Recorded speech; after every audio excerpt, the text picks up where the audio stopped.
अब तो आप वो कर रहे हैं, मगर आपसे तो बात ही नहीं हो पाएगी ना, आप तो आइयो ही नहीं ना उसमें। हाँ ये तो नहीं। आप आओ पहले। एसडीएम साहब मैं भी 27 को ज्वाइन किया हूँ। आपने ज्वाइन किया, मगर अब तो आप चार्ज पे है ना, नहीं, आप ही मैं चार्ज देखेंगे। पे हूँ, मैं परमानेंट हूँ। तो इसमें इनको 3 योजना का लाभ दिलवाया जा रहा है। स्टॉप। एक तो SC/ST का आगे आज जाएगा शाम को कल बजट आया अच्छा, तो 4,12,500। मुझसे थोड़ा पीछे को हो जा रहा ये देख लीजिए, ये है। एक PM सेकंड। आप कब आए यहाँ? मैं 27 को है, आप 27 में आए। 27 को। फिर भी 7 दिन के अंदर वो पैसा जमा कराना होता है, आपको पता है? हाँ, ये तो उसमें रूल में है, मैं आपके खिलाफ SC/ST एक्ट का मुकदमा करा सकता हूँ, आपको पता है? नहीं पता तो मैं आपको बता देता हूँ कि अगर आपने 7 दिन में पैसा इनके खाते में नहीं भेजा ना, CO साहब को भी, CO साहब और आप पे दोनों मुकदमा करा, DM साहब पे भी 1 मिनट लगी कराने में, बहुत छोटा सा काम है मेरे लिए, चुटकी भर का। आप चाहोगे मुकदमे में फंसना? ये अच्छा नहीं है। दूसरी बात, अभी तक इस परिवार को परमानेंट सुरक्षा नहीं मिली और आप जानते हैं क्या माहौल है। परमानेंट ठीक है। PSC लगी हुई हाँ, है। आप पहले परमानेंट सुरक्षा ऑर्डर कराओ इनके PSC लिए। लगी है।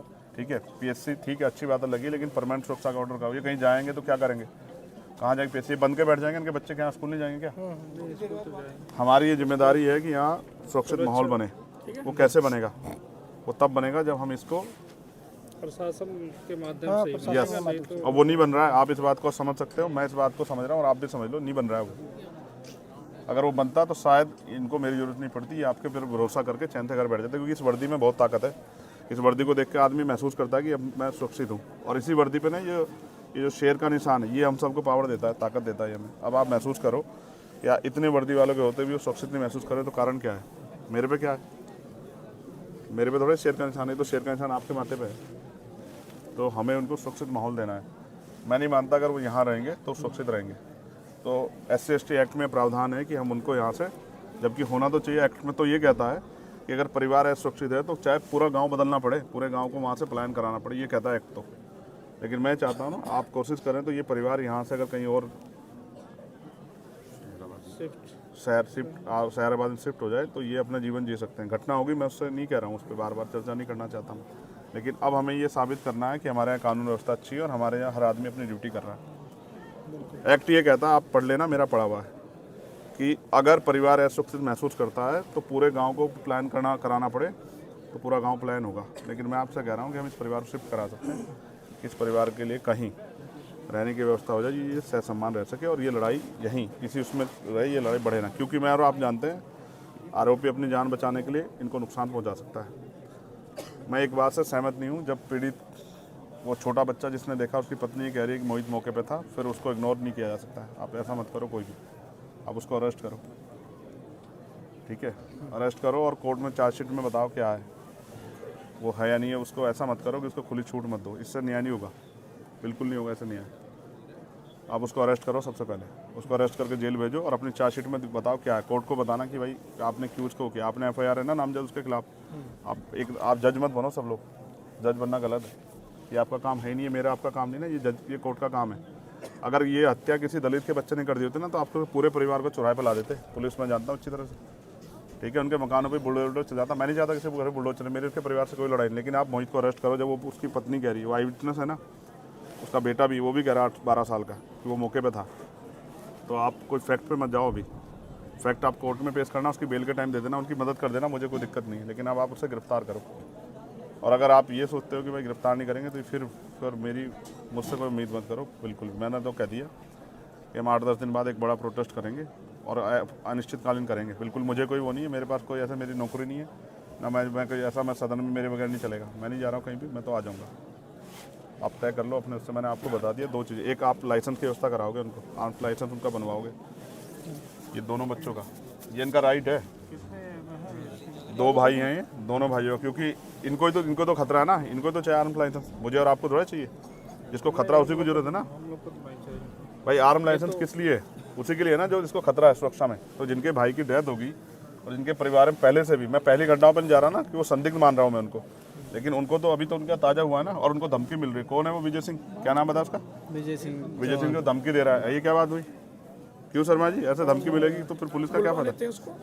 उसको कहो ना धमकीबाज को, हैसियत में रहना। क्या हो गया कि मर गए क्या लोग इस देश में? क्या नाम है उसका? विजय सिंह। वो पहले भी कई बार जेल वेल गया, ये उसकी बेल वेल कराता तो जेल गया है। ऐसा मत सोचो ना, ये ऐसा माहौल मत बनने दो ना आपकी वर्दी पे साख पे बात आ जाए, ऐसा क्या होगा। आपके लिए भी जाति में मायने रखती है, मुझे तो नहीं लगता मायने रखती है, बिल्कुल नहीं रखनी चाहिए। जब आपने वर्दी पहन ली और आप उस कुर्सी पे बैठ गए तो कोई जाति नहीं हो सकती है। कोई जात नहीं है। तो इसलिए आपसे कह रहा हूँ, एक तो उसको विजय को समझाओ कि अपनी हैसियत में रहे, उससे बाहर ना जाए। अगर वैसा मन हो तो फिर ये खराब हो जाएगा, और हम किससे कमज़ोर नहीं, ये बात अच्छी तरह समझ लें। और हमने कई बार राजीव हमारे यहाँ रह गए, वो जानते हैं, हम उसमें पढ़ना नहीं चाहते, बिल्कुल कह रहा हूँ, बिल्कुल। लेकिन अगर बच्चों पे आँच आ गई ना तो मुझसे नहीं बुरा होगा कोई, ये बात आप सोच लेना। नहीं अगर आप किसी ने मुझे बताया ना, मैं इनसे मैंने नहीं दिया नंबर, इनको टच में रहूँगा। अगर इन्होंने कहा धमकी कोई दे रहा है तो फिर मैं यहीं आके बैठ जाऊँगा, निश्चिंत रहिए, मैं नहीं जाऊँगा, मेरा घर है। फिर आप अपने आप संभालना कोई प्रॉब्लम नहीं कि वो हम देख लेंगे इनको, बिल्कुल निश्चिंत रहिए। एक इनका पारिवारिक लाभ अलग कर दिया गया है। ठीक है। एक जो है मुख्यमंत्री बाल सेवा योजना, ठीक है, वो कर दिया गया। वृद्धावस्था पेंशन कर दिया गया। और आप रहने वाले कहाँ के? मैं अम्बेडकर नगर का हूँ। Very good. मैं आपसे रिक्वेस्ट कर रहा हूँ, आपकी कलम में बहुत ताकत है, और डीएम साहब से मैं कहूँगा, एक तो इनके लिए पेंशन का प्रावधान है, इसकी माता जी के लिए वो पेंशन का प्रावधान आप कर सकते हैं, जबकि इसमें कल ही चर्चा हुई है। हो गया। आप भी जानते हैं ना भाई, कल से पहले चर्चा नहीं हुई ना। 27 को ज्वाइन किया तो मुझे पता चला, तो मैं फिर आकर एक्टिव किया। आप महसूस करो ना, कल ही इनसे आधार कार्ड मांगे ना, ये नहीं हुआ है। देखो, अगर आप ही सब लोग अपने आप सही कर देते ना तो मेरी जरूरत नहीं पड़ती। क्या करेगा चंद्रशेखर? मैं भी आपसे ही कहूँगा ना भाई, मैं किसे कहूँगा? बिल्कुल सही। तो नहीं हुआ, वो सच बात बता रहा हूँ, नहीं हुआ, उस तरह से नहीं हुआ। हो सकता है कोई दबाव, कोई प्रेशर हो। आधार कार्ड ज्वाइंट खाते के लिए मांगे गए होंगे बच्चों कल वो सबसे पहला वो है, वो एक्ट का हिस्सा है, वो हमारी ताकत है। पहले आप ये बताओ, ये लड़ेंगे कैसे ये अपने भाई? अगर वो बेल के लिए हाई कोर्ट चला जाए, यहाँ उसको बेल ना मिले 302 में, वो हाई कोर्ट चला जाए, तो ये हाई कोर्ट जाके उसको अपोज कैसे करेंगे आप बताओ? उसमें चिन्हित भी करा दिया उसके बाद को, यहीं से जल्दी उसे सजा कराने का भी प्रोसेस चल रहा हुआ। नहीं तो उसको ना फास्ट ट्रैक कोर्ट में हम लेके जाएंगे, तब वो होगा। लगवा दिया है, ठीक है, और जल्दी से जल्दी उसमें सजा। मैं ये बात आपसे इसलिए कह रहा हूँ, ऑपरेशन कन्विक्शन चल रहा है, उसमें उसको करा दिया। सीरियसली कह रहा हूँ। जब मुख्यमंत्री से बात करते हैं हमें बड़ी खुशी होती है कि भाई ये न्यायप्रिय प्रदेश बन गया, कानून व्यवस्था अच्छी। और जब ऐसी घटनाएं होती है और उसमें अधिकारी कर्मचारी का रोल ऐसा होता है ना, तो बहुत अजीब लगता है कि क्या दलितों के लिए, मैं नहीं कह रहा था वो, मगर ये सच है, कहना पड़ेगा, क्या दलितों के लिए कानून अलग है क्या देश में? नहीं, वो तो संविधान से ही चलता है। तो संविधान फिर ऐसा कैसे? मैं तो देखता हूँ ना सब चीज़ों को, मेरे पास सारी घटनाएं आती है, मैं जाता नहीं हूँ। मैं इसलिए नहीं जाता कि इसका परमानेंट सोल्यूशन ढूंढ रहा हूँ मैं, इसका परमानेंट सोल्यूशन जाना नहीं है। तो मैंने आपसे मांग रखी, एक, मैं ये नहीं कह रहा हूँ कि आप खेती के लिए पट्टा दें, जबकि वो प्रावधान में, क्योंकि इनके पास ज़मीन है, मैंने उनसे पूछा, तो मैं उसके लिए नहीं कह रहा हूँ। मैं आपसे कह रहा हूँ, एक, इनके लिए आर्म्स लाइसेंस। दूसरा, अगर हम इनको यहाँ से शिफ्ट करा दें, ये एक्ट का पार्ट है, और अब आप पे बजट भी आप इस कर सकते हैं, ठीक है। दो, तीसरा, एक सुरक्षित माहौल उनके लिए, सुरक्षा व्यवस्था, क्योंकि बच्चे छोटे स्कूल जाए, उन पर क्या गहरा असर पड़ रहा होगा, उनका स्कूल बंद हो गया। कभी तो उनके मन में आएगा ना 2-4 दिन में कि हम स्कूल क्यों नहीं जा पा रहे, उनकी माँ क्या कहेगी? तो उत्तर प्रदेश में कानून व्यवस्था ऐसी कि आप जा नहीं सकते क्योंकि मर जाओगे। ये तो आपकी साख पे सवाल खड़ा हो जाएगा। फास्ट ट्रैक कोर्ट में मुकदमा और परिवार को मुआवजा सरकार दे तो बहुत अच्छी बात है, हम तो करेंगे, हम लोग आपस में मिलकर करेंगे, हमने तय कर लिया। जितने हम बड़ी पंचायत बुलाएंगे उतने हम करेंगे, चाहे हमसे जो भी जुटे वो हम करेंगे। मैं आपको नहीं कह रहा, लेकिन आप चाहो तो कर सकते हैं।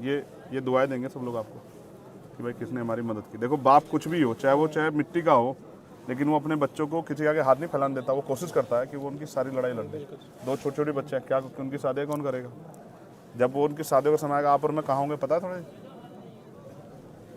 और कौन जिंदा रहेगा कौन है ये भी नहीं पता ना। लेकिन वो बाप था ना, वो सब कुछ कर लेता, चाहे वो कैसे करता, लेकिन वो कर लेता, लेकिन ख़त्म कर दिया ना सब कुछ। तो इसलिए आपसे कह रहा हूँ कि आप कोशिश करो कि ये सब चीज़ें हों। उनकी पेंशन की व्यवस्था, इसकी व्यवस्था, पेंशन की तो हो गई, पेंशन होगी, पेंशन का हो गया, SC ST वाला ठीक है। उसमें चार्जशीट लगा के, चार्जशीट में दाखिल करोगे तो उनके बाकी पैसे, ठीक है, सब एक मुश्त दे दिया। ठीक है। अब इनकी असला का लाइसेंस, ठीक है, एक इनके लिए परमानेंट सुरक्षा। और क्या बचा, किस पे चर्चा की थी मैंने, क्या कहा था तुमसे? बच्चों उसके लिए 2500 रुपए के लिए वो शिक्षा जो है तो मिलेगा, वो कर सकते हैं। मैंने एक डीएम साहब से कराई थी उनके बच्चों की, हाँ 2 बच्चों को मिलेगा 2500 रुपये पर मंथ। हाँ है वो 2500 रुपये का प्रावधान है एक बच्चे का। 3 में से 2 का होता है वो। मैंने कराया, मेरे अच्छी तरह आगरा में एक डीएम थे, उन्होंने, बहुत अच्छे डीएम थे, उन्होंने मुझसे बात की और उन्होंने करा कर दिया, ठीक है। बस अब मैं ये चाहूँगा ना, एक सबसे बड़ी जो है ना, जो साख पे सवाल आया खाकी की, वो ये है कि वो जो दूसरा आरोपी है जो मौके पे मौजूद था, जब वो कह रहे हैं मैंने उनको कसम धर्म दे के सब कुछ पूछ लिया और मैंने ये भी कह दिया, सारे फैक्ट बता के पूछ लिया कि भाई इससे कमज़ोर हो जाएगा, तो वो कह रहे हैं वो मौके पे था, तो अब आप उसमें कोताही मत बरतो। वो ताकतवर हो सकता है, मैं समझ सकता हूँ, लेकिन ऐसा मत करो। नहीं कानून से बड़ा ताकतवर कोई नहीं हो सकता, आप समझो, ठीक है ना। बिकरू याद है ना आप लोगों को, कानून से बड़ा फिर क्या हुआ, और अभी हुआ एक दरोगा जी को लगी ना, फिर उसको विनय वर्मा को लाके कि हम वो मौके पर वो करवाने गए थे, बरामदगी, और वहीं मौके मार दिया पुलिस ने। हम सब जानते हैं, तो हम सब देखते हैं, हम नहीं वो कर रहे ना, जो गलत कर रहा है उसके साथ गलत करो, लेकिन सही के साथ गलत हो रहा है तो फिर ये अच्छा नहीं है। तो इसलिए उसको अरेस्ट करो राजीव भाई, और कह देना चारू मैडम से मैं एक ही उस तक वो करूँगा, मैं आज उनकी रिस्पेक्ट करूँगा अगर वो इस काम कर देंगी, और नहीं करेंगी ना, ऐसे ज़्यादा धमका रही है ना। वो जो सुन रहा था मैं अभी, आप थे पता नहीं कोई अंदर ही, तो कह रही है अच्छा इनकी ज़्यादा मदद करोगे ना और इनको भड़काओगे तो मैं तुम पे ठोके, क्या कर देंगे, ठोके मुकदमा। नहीं ऐसे नहीं कह सकते, मैं आपको सुनाऊँ, आपको सुनाऊँ, आपको कभी नहीं कह सकते। राममोहन जी सुनोगे? चलिए ठीक है, वो हम बात कर लेंगे। भेजिए हम सुन मैंने सुन लिया ना, मैंने सुन लिया। मैं रहा हूँ आपके पास। मैं बिल्कुल, मैं विदाउट फैक्ट कोई बात नहीं करता हूँ। देखो जो मुझे जानता है ना वो जानता, मैं बिना उसके नहीं बहस करता हूँ। मैंने वो सुनी हो, कह रही है हम करते रहे अपना काम, तुम्हें कोई बात करनी हाँ करो, उनसे बात, उनके रिश्तेदारों को नहीं बात करने, तो क्या कर रहे हो, कैसे होता है कानून व्यवस्था। अधिकतर तो सारी जितनी भी आपकी बातें हैं एसडीएम साहब ने बताया था, और परसों ये प्रोसेस में पूरी होगी। एक लाइसेंस वाला इनका फार्म लाइसेंस और स्थापन के लिए मैं आपको एक सीनियर अधिकारी मानते हाथ जोड़ के आपसे आग्रह करूँगा। आज तारीख तो है, मेरा आज मैं 11 तारीख को इन्फॉर्मेशन लूँगा और 11 तारीख तक मैं देखूंगा कि आपने कहाँ तक वो बढ़ा दिया। 11 तारीख की शाम को फिर मैं इस पर अपना मत रखूंगा, मैं आपसे बिल्कुल स्पष्ट कह रहा हूँ। उसकी जरूरत नहीं, फिर मैं हो जाएगा। ठीक है, उससे पहले आप ये समझना कि ये आप अप्लाई कर, चंद्रशेखर ने आपसे आग्रह किया हाथ जोड़ के कि उसको आप कर दो। लाइसेंस करा दें। हो जाएगा। हो जाएगा। मैंने उनको वचन भी दिया कि आपको आपकी सुरक्षा में कोई कोताही नहीं होगी, इसको आप कह के आज ही करा दो सीओ साहब। बिल्कुल बिल्कुल, ठीक है, हाँ आचार संहिता लगने से पहले। ये हम कराते हैं। मैं अपने लिए नहीं मांग रहा हूँ ना, देखो आप महसूस करो, मैं तो वो हूँ गोली खा के बैठा हूँ, मैं अपने लिए नहीं कह रहा हूँ। और मैंने नहीं कहा हमारे डीएमएसएसपी को, मैंने उनको लाइसेंस के लिए कहा, उन्होंने मेरी अपनी मजबूरी बता दी, मैंने कहा छोड़ दो, मैंने जब मौत आएगी आ जाएगी, लेकिन इनके पास मौत तब आएगी जब चंद्रशेखर नहीं होगा। तो ये बात आप इसमें करना, और विजय भाई साहब को बुला लेना, बड़े मजबूत आदमी हैं, उनको कहना ये उत्तर प्रदेश है और ये अब इसमें ये चलेगा नहीं जो आप कर रहे हो, धमकाना उमकाना बंद कर दें। आपने अपराध किया तो मरो ना, आप जेल जाओ, क्या वो मुसीबत है, सजा काटो ना, क्यों डर रहे हो? जब आप अपराध कर रहे हो तो फिर क्यों डर रहे हो? अपराध करते क्यों नहीं सोचा आपने फावला चलाते हुए? उसको देखिए सीओ साहब जो धमकी दे रहा है। ठीक है, तो ये मेरा आपसे हाथ जोड़ के आग्रह है सब साथियों से कि आप इसमें मदद करा। ड्यूटी है, आप इसमें हम लोग की ड्यूटी है। आप उसको जल्दी से मुझे बता दो, आप वो काम करके जो मैंने आपसे उम्मीद की है राजू भाई। आप ये हमारे यहाँ बहुत चर्चित चेहरे थे, मैं इनकी बड़ाई नहीं करता, नहीं कह रहा हूँ। इन अपराधी कांपते थे इनके नाम से, सिंघम कहते थे इनको हमारे यहाँ के पता नहीं क्या हो गया।